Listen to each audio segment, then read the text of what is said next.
A gente começa falando da retomada do Congresso, a retomada dos trabalhos no Congresso nessa semana, com a escolha dos presidentes da Câmara e também do Senado. No Judiciário, que também volta essa semana, Alexandre de Moraes nega pedido para suspender a posse de deputados suspeitos de incitar vandalismo em Brasília. Eduardo Costa, são duas questões aí. Primeiro, a volta do Congresso, do Legislativo, e a votação para presidentes da Câmara e do Senado, que sempre dá confusão, a gente está acostumado. E também essa decisão de Alexandre de Moraes favorável a deputados bolsonaristas. Bom dia para você. Bom dia para todo mundo, boa segunda, boa semana. Eu quero dizer para a turma que está no YouTube que nós não combinamos de vir com essa camisa igualzinha, assim, parecendo dupla sertaneja, não. Comprando no mesmo lugar, pelo jeito. Tá? E quero pedir permissão, antes de comentar o tema em pauta, para poder destacar, já foi dito no Jornal da Itatiaia, mas eu preciso reforçar, Júnior, que faleceu hoje uma ouvinte assídua da Itatiaia, especialmente do Jornal da Itatiaia, do Conversa e Oração. É uma pessoa muito especial. Segundo a família, ela morreu de forma serena e cercada pelos seus queridos. Ela deixa as filhas Carla Anastasia e Fátima Anastasia, professoras aposentadas da UFMG. Ela também era uma professora de matemática aposentada da Rede Estadual de Ensino, natural de São Gonçalo do Sapucaí. Eu me refiro a dona Ilka, que é mãe também, e por isso nós ficamos conhecendo mais, do ex-governador, ex-senador, ministro do Tribunal de Contas, Antônio Anastasia.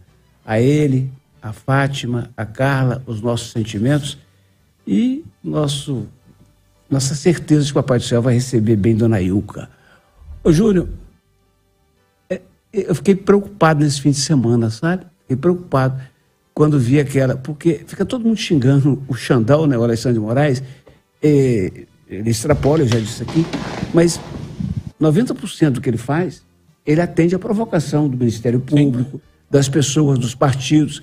Então ele foi provocado por um grupo de advogados e tomou a atitude que se espera de um magistrado, consultar o Ministério Público. E aí aparece o subprocurador Carlos Frederico, com muita lucidez, com muita serenidade, e diz: não, problema de deputado, se é federal é com a Câmara lá em Brasília, se é estadual é com a Assembleia aqui, não é com o Judiciário. Imagina se você elege um deputado com 1.300.000 votos e vem um ministro na canetada e diz que ele vai tomar posse. Menos mal. Agora, mesmo sabendo que isso não ocorrerá por conta do espírito corporativo, a gente espera que as casas legislativas, às quais eles pertencem, os chamem para conversar, porque não é lícito você punir os equivocados, que eu continuo chamando a maioria daqueles que estavam lá em Brasília, os idiotas que seguiram caminhos perigosos, e poupar aqueles que têm noção da gravidade do que estavam fazendo, se é que estavam fazendo, Júnior. Ô, Ricardo Kertzmann, votação então em torno da escolha dos presidentes da Câmara e do Senado. A gente sempre acompanha essas eleições, e são eleições muito importantes, né, no meio político, e também esse movimento de Alexandre de Moraes aí em favor, né, de alguns deputados bolsonaristas. Bom dia para você. Bom dia, Júnior. Bom dia, amigos. Boa semana para todos. Olha, eu gostaria de fazer um discurso aqui, né, otimista, saudando a nova legislatura. Afinal de contas, são tantos nomes, tantas pessoas novas que estão entrando. Mas, Júnior, infelizmente eu sou um cara muito pessimista sempre em relação à política. E não porque eu quero ser pessimista, porque a história, ela nos mostra isso. Esse fim de semana mesmo, em Belo Horizonte, a gente teve aí, para quem não tomou conhecimento, uma denúncia do Ministério Público contra um vereador local, contra o vereador Léo Burguês. É uma denúncia, eu tive acesso aos autos, ao relatório, é uma denúncia pavorosa, assim, porque são tantos crimes, segundo o Ministério Público, cometidos por esse vereador, e tudo tão detalhadamente colocado, tão pormenorizadamente provado, com áudios, com degravações, com imagens, com cadernetinhas, com valores. É tudo tão triste ver como o nosso dinheiro é tratado pelos parlamentares, e nesse caso estou falando de um parlamentar com 4, 5 mandatos já aí nas costas, e quando eu vejo tomar posse tanta gente nova, não me motiva a ficar feliz, ao contrário, me motiva a pedir para que as pessoas fiquem cada vez mais vigilantes, cada vez mais atentas, e fiquem sobretudo, que exerçam sobretudo seu direito de cidadão e de eleitor, que é não só cobrar e vigiar desse pessoal, como em casos como esse que eu acabei de referir, até mesmo qualquer cidadão, fazer o pedido de cassação de maus parlamentares. Vamos torcer para essa legislatura começar bem e terminar bem, mas sinceramente eu não fico otimista não, Júnior. Pois é, Mal Camargos, todo esse movimento envolvendo as eleições para a Câmara e Senado lá em Brasília, da presidência, né? E também esse movimento do judiciário que volta depois daqueles atos que destruíram boa parte lá do STF. Bom dia para você. Bom dia, Júnior. Clima quente em Brasília essa semana, também na Assembleia de Minas, com a eleição do novo presidente, aqui já mais apaziguado porque é candidato único.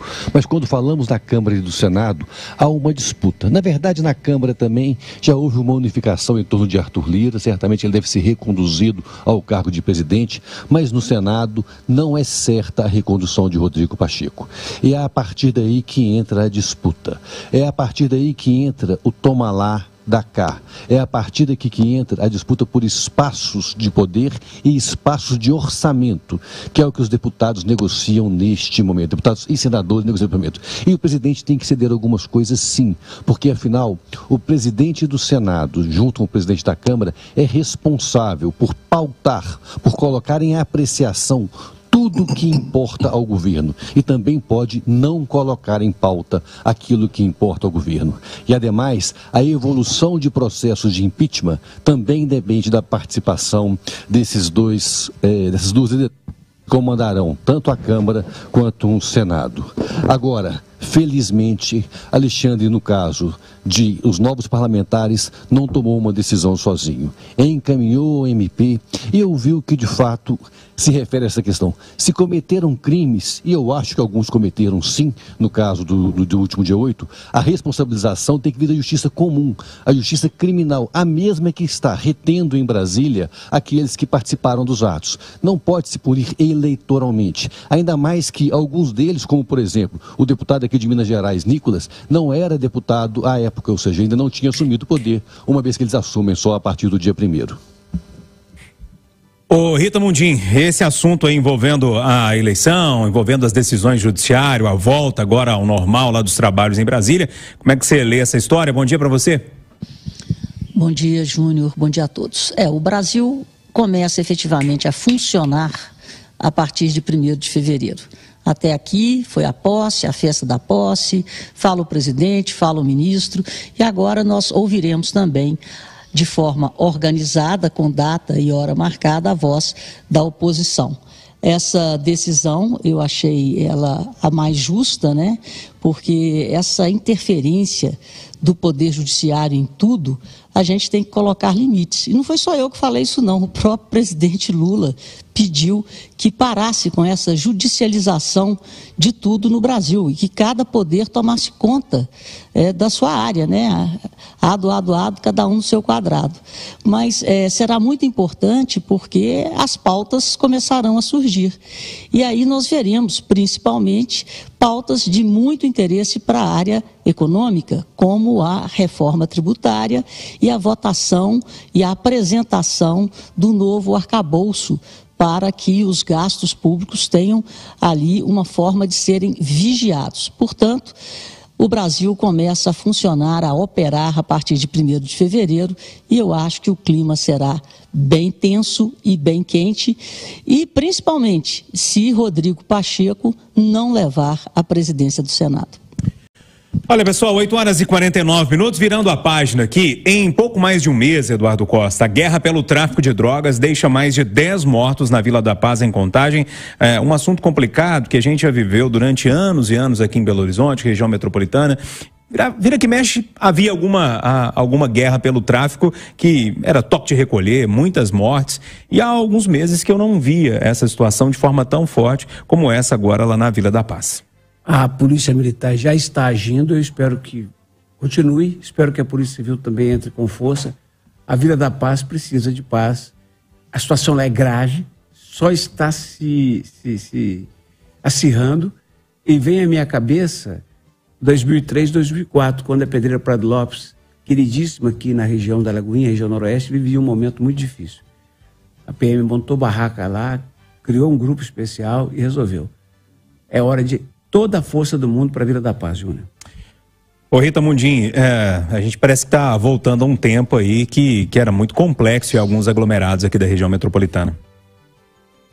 Pois é, Júnior, é muito triste isso. Tenho acompanhado, principalmente pela Itatiaia, a cobertura aí do Renatão, do programa dele, e a gente fica apreensivo, né? Porque esse tipo de coisa, a gente tem que estancar. Porque se não há uma forma de se estancar isso, a proliferação e o medo passam a ser o cotidiano das pessoas nas comunidades. Mas eu confio no trabalho das polícias, na inteligência da polícia militar, e vamos ver se essa guerra de traficantes é estancada, né? Essa é a nossa torcida pelo bem das pessoas que moram nessas comunidades. E nós, e é o bem de todos nós. O Ricardo, o que a Rita chamou a atenção agora é importantíssimo. A gente fica falando muito da guerra do tráfico, mas quem sofre, e sofre mesmo, são os moradores, que na grande maioria, pessoas que querem trabalhar, que querem viver e estão ali no dia a dia da labuta e precisam conviver com uma situação parecida com essa. Pois é, essa é a parte mais triste ainda dessa história toda, Júnior. Isso, como está vindo desde lá do ano passado, né, por causa dessa guerra de gangues, da morte de um líder de um lado contra o líder de outro, é um pesadelo, né, que se repete a cada dia, cada semana. E aí, quando a gente depende das forças policiais atuarem de forma mais vigorosa para poder inibir de vez, para poder terminar com essas ações do tráfico em todas as comunidades, em todas as grandes cidades do Brasil, isso acontece. Quando a gente precisa da polícia, a gente vê que o Estado brasileiro tem muitas limitações, sejam limitações de acesso, sejam limitações de ordem legal, sejam limitações até mesmo dentro das comunidades, porque acaba, infelizmente, ocasionando danos colaterais, né? Pessoas acabam sendo feridas e às vezes até mortas por causa das operações policiais. Então é muito complexo, é muito difícil. Torcer para que essa situação termine o mais breve possível e dê um pouco de paz a essas pessoas que já sofrem tanto no dia a dia, com falta de transporte, com falta de infraestrutura urbana, de água, de esgoto, enfim, é tentar melhorar um pouco a vida de quem, como eu disse, todo dia já sofre tanto com tudo. Ô Mal Camargos, nosso Renato Rios Neto está acompanhando aqui o Conversa de Redação e me mandou a seguinte mensagem. Vale ressaltar, Júnior, que os líderes do crime organizado é o seguinte: um fugiu da APAC, outro saiu, uma saída temporária, e o outro manda de dentro da cadeia. Esse problema é bem mais profundo do que a gente imagina, né? Sem dúvida. Primeiro, o problema das comunidades, né, das vilas e favelas de Belo Horizonte. As pessoas estão lá não porque querem, mas por falta de alternativa. Morar numa vila de favela te propicia ter casa própria, que é muito difícil no Brasil, e também acesso ao transporte público. E acesso ao transporte público significa acesso ao mercado de trabalho, pois o empregador não quer contratar quem onera muito com as despesas de transporte. Então as pessoas não estão lá por escolha, estão lá por necessidade. E a maioria das pessoas, como você me disse, Júnior, quase todas, são pessoas de bem, são pessoas que querem trabalhar, criar os seus filhos, levar a vida com dignidade, e sofrem muito com a guerra do tráfico. E neste momento vão sofrer ainda mais, porque o combate ostensivo da PM, e é necessário que se faça neste momento, vai afetar a vida de todos eles. Então é necessário o contato preventivo, o setor de inteligência da PM. Como bem disse o Renato Rios Neto, já estão mapeados quem são, ou seja, a PM tem que estar muito próximo e antecipando, junto com a Polícia Civil e a Polícia Carcerária, a Polícia Penal, para que possa minorar o tal drama de quem vive nesses lugares em meio a uma guerra que mata não só os traficantes, mas mata também filhos daqueles que estão lá no dia a dia dos aglomerados. Júnior, só depois desses fatos novos do Renato, eu fico mais seguro para dizer que esse é um problema da PM, sim, mas menos da PM, tá? É mais da Polícia Judiciária e de investigação. É um problema bem mais profundo, né? Vamos virar a página aqui mais uma vez. Olha aqui, pessoal, o Ministério das Relações Exteriores colocou em sigilo a lista de convidados e de gastos na festa de posse do presidente Luiz Inácio Lula da Silva. O evento no Palácio do Itamaraty, organizado pela primeira-dama Rosângela da Silva, a Janja, teve 3.500 convidados. Ô Mal Camargos, durante tanto tempo, Nós aqui no Conversa de Redação criticamos o ex-presidente Bolsonaro por esse sigilo, né? Qualquer coisa era sigilo de 100 anos e tal. E o governo Lula começa também colocando sigilo em questões simples do dia a dia, com a justificativa de que complicaria a segurança nacional. Júnior, melhorou. Em vez de 100 anos, agora são 4 anos. Mas não resolveu. Democracia não combina com sigilo. Democracia combina com transparência. Na minha opinião, o governo Lula agiu igual ao governo Bolsonaro, tentando se proteger, mas tirando a transparência tão necessária ao bom funcionamento das instituições. Sai governo, entra governo, Eduardo. A gente tá do mesmo jeito. Diz que muda o cocô, mas os mosquitos continuam mesmo. Tipo Mas impressionante, viu? Revoltante, né? Lembrando que a Janja tentou, nessa mesma festa, Júnior, a Janja, a primeira-dama, tentou vetar a presença de jornalistas do portal Metrópolis e do Jornal Estado de São Paulo, alegando que eles eram cruéis com Lula. Está começando mal. Janja que vai dar muito trabalho para o Lula. E Lula que, se não tomar itinuência, vai ter muita dificuldade para tocar o governo. Que coisa horrorosa, né? Que coisa inacreditável, partindo de quem parte. E aí, Rita Mundim? Pois é, são duas coisas aí que o Eduardo até chamou atenção, eu falei aqui. Eu acho melhor o Lula dar um cargo para a Janja, para que ela tenha responsabilidades desse cargo e saiba se portar. Porque o que ele está dando para ela é uma carta branca que ele mesmo não tem, ninguém tem carta branca. Todo mundo deve satisfação ao povo. E esse sigilo já mostra, né, que o copiou-colou, que tristeza. Copiou e colou a pior prática do governo Bolsonaro, que foi o sigilo. E será que, diga-me com quem andas, que te direis quem és? Será que é por isso que essa lista foi colocada em sigilo? Ô Ricardo Kertzmann, além do sigilo, o Eduardo lembrou bem aqui do cerceamento à imprensa, inclusive a Secontra, o dia publicou uma nota contra uma manchete, uma foto lá na Folha de São Paulo. Tá começando mal, Ricardo? Não está começando mal não, Júnior, está começando péssimo, porque é a repetição, né? Entra ano, entra governo, sai governo, fica tudo igual. O governo anterior que entrou condenava o sigilo e o uso do cartão corporativo. Aí hoje a gente fica sabendo o que esse governo que acabou de sair fez com o uso e com o sigilo do cartão corporativo.